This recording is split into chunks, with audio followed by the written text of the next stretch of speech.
Qué bueno que continúan con nosotros aquí en Teleuniverso al día. Hoy es día festivo, sin embargo, continuarán con los diputados las discusiones en torno a las reformas de la ley electoral. Uno de los componentes fundamentales en estas discusiones ha sido el movimiento cívico no partidista Participación Ciudadana. A propósito, tenemos de forma virtual a su coordinador general, Joseph Abreu, a quien agradecemos por este tiempo y damos las buenas tardes, así como la bienvenida una vez más a Teleuniverso al día. Joseph, gracias por aceptar la invitación. ¿Qué tal todo?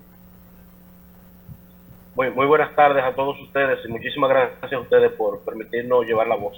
Joseph, pareciera que todos estamos de acuerdo en que necesitamos una reforma a la ley electoral, así como a la ley de partidos, porque precisamente cuestionamos en el año 2018 y 2019 la aprobación de estas piezas a prisa. Entendimos que era la ley posible en ese momento, sin embargo, siempre tuvimos claro que había debilidades. En esta ocasión, en lo que no estamos de acuerdo es en el tema del tiempo desde el punto de vista legislativo. A tu consideración, cerrando la legislatura el 12 de enero, ¿contamos con tiempo para aprobar estas modificaciones o no contamos con tiempo? Bueno, los proyectos que sometió la Junta Central Electoral estaban muy completos. Nosotros los revisamos y dimos nuestras valoraciones y estuvimos de acuerdo y fueron recogidas en ese proyecto de reforma sometido por la Junta parte de las discusiones o casi todos los puntos sometidos en discusión en el Consejo Económico y Social y en el debate nacional. Aparte de que, como tú bien mencionas, las debilidades de las leyes quedaron evidenciadas en el pasado torneo electoral del 2020 y que luego con sendas o con varias sentencias, tanto del Tribunal Constitucional como Superior Electoral, quedaron demostradas que tenía muchas falencias y muchas inconstitucionalidades y eso fue resaltado mediante esas decisiones de esas altas cortes. Es importante señalar que sí, esas decisiones fueron recogidas, fue parte de lo que incluyó la Junta en su proyecto y fueron recogidas en el proyecto que apoyó el Senado, pero nos generó bastante preocupación algunas disposiciones que contenían este proyecto aprobado, como la no limitante en los topes de gastos o la no inclusión de la paridad en la participación de hombres y mujeres, tanto horizontal como vertical, el no sancionamiento de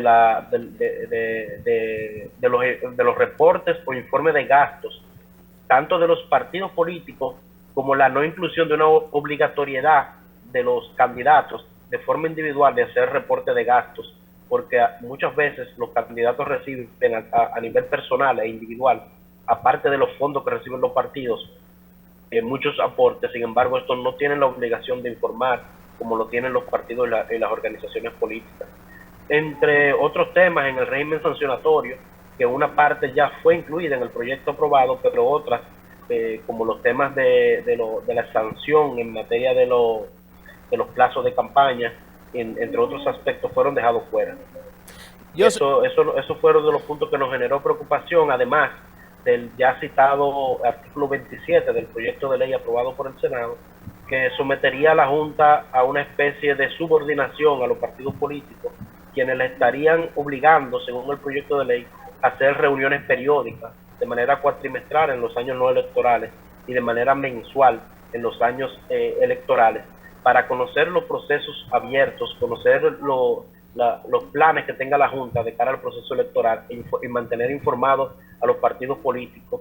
Y esto prácticamente convertiría a los partidos políticos en una especie de junta de directores que estaría básicamente sometiendo a la Junta Central Electoral a un proceso de aprobación previa a cada decisión que vaya a tomar. ¿Cuándo debería ser entonces lo contrario? ¿Me corriges?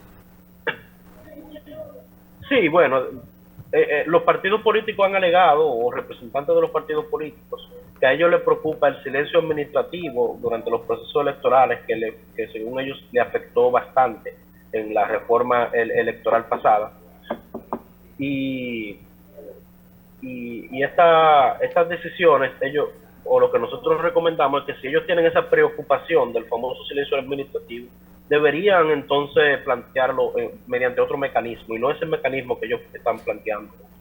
Pero en esta semana, ¿crees que es posible aprobar esta ley reformada o no? Tendríamos que esperar a la siguiente legislatura. Los legisladores tienen la potestad de ampliar el plazo de manera extraordinaria. Ok. Si así lo convoca tanto el Poder Ejecutivo, ellos lo hacen mediante resolución. Esa pudiera ser una modalidad, pero como le dije, el proyecto de ley sometido está completo, las discusiones se recogieron, y si las comisiones hacen su trabajo sobre el proyecto de ley, que en su mayoría ya se discutió y se completaron las discusiones del proyecto de ley que se está aprobando, que es el de la reforma de la ley 1519. De ese proyecto se completaron todas las discusiones, tanto en el CES como se recogieron las informaciones en las diferentes comisiones. Por lo tanto, ellos tienen el insumo para sacar un proyecto de ley en el marco de lo que se sometió, en el marco de lo que sometió la Junta Central Electoral para ese proyecto. Has dicho que ciertamente la Junta Central Electoral recogió un compendio bien interesante e integral de los principales puntos, que ustedes también coinciden con esto, pero recordamos que en las mesas temáticas sobre la discusión a la reforma electoral se invirtió mucho esfuerzo y muchos recursos. ¿Quedó todo esto en vano? ¿Fueron estas energías gastadas en vano porque estamos entonces agotando una etapa que se supone no debíamos agotar con estas discusiones actuales? Si se aprueba el proyecto como se pretende, como lo aprobó el Senado, estaríamos en un tiempo invertido en vano y los intereses de la sociedad dominicana y de todos los participantes o de todos los interesados en el torneo electoral, y que participan tanto los partidos o no los partidos, porque los partidos parece tienen un interés en que estos cambios que incluyó el Senado no sean considerados, pero la sociedad en general, que está preocupada principalmente por la materia de los topes de gasto y lo caro que cuesta una campaña electoral, porque no hay un tope de gasto definido, y esto genera muchas limitaciones de muchas personas que a veces tienen las condiciones, pero no tienen la cantidad de recursos que se requiere en estos procesos, que obviamente al no tener topes da entrada a que tanto entren fondos ilícitos como fondos de instituciones del Estado, y que se dinamice o se aumente el uso de actividades clientelares. Eso también genera mucha preocupación al no establecer tope de gastos. Entonces, si esto no es considerado o se aprueba el proyecto como lo aprobó el Senado, entonces esas discusiones, que era el interés y el objetivo o parte de los objetivos generales de las discusiones del CES, serían echados prácticamente a la basura. Brevemente, por el tiempo, Joseph, uno de los puntos débiles que tenemos en nuestro sistema institucional es el régimen de consecuencias, y precisamente preguntamos, ¿en qué plano queda el fiscal electoral dentro de estas discusiones? Dentro del régimen electoral se aprobaron algunas de las disposiciones que sometió la Junta. Por ejemplo, se sancionó, la parte que nos preocupa a nosotros fue que no se incluyeron sanciones en los reportes de informe de gastos. O sea, el proyecto actual, el vigente, la ley actual, plantea la obligatoriedad, por ejemplo, de informar los reportes de gastos, pero no plantea ninguna sanción. Igual no plantea sanciones administrativas, que sí ya están contenidas y aprobadas. Pero de cara al procurador fiscal electoral, de esa parte el proyecto no incluyó ningún tipo de régimen sancionador, ni incluyó como parte de la obligatoriedad, como mencionamos ya, de los candidatos a nivel individual de hacer informes de gastos, no lo incluyó dentro de las sanciones penales o de los delitos electorales para ser sancionados por el fiscal electoral. Por lo tanto, iba a mantener las mismas limitaciones. Recordamos que en este aspecto la ley plantea básicamente cuáles serían los delitos que estarían sancionados, y ya el fiscal electoral ya quedaría dentro de lo que es la disposición del Ministerio Público de asignar recursos para atender esas disposiciones que establece la ley electoral.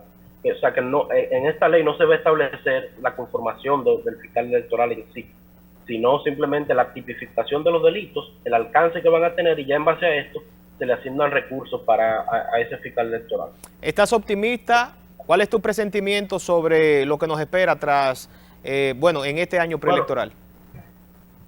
Bueno, realmente no estamos preocupados porque hemos visto las intenciones. Sin embargo, en la reunión que sostuvo una comitiva que enviamos en la Cámara de Diputados, por lo menos nos mostraron un interés de que el proyecto de ley que se apruebe va a ser un proyecto de ley de consenso. Por lo tanto, unilateralmente se entiende que ellos van a tomar las observaciones que está reclamando la sociedad civil organizada y la sociedad en general. Joseph Abreu, coordinador general de Participación Ciudadana, ha estado con nosotros. Gracias, Joseph, por este tiempo. Gracias a ustedes por la invitación y siempre la hora. Bien. Gracias a ustedes también por mantenerse en sintonía con nosotros. Nos vamos a una próxima pausa y al regreso más de Teleuniverso al Día. No se muevan. Ya regresamos después de la pausa.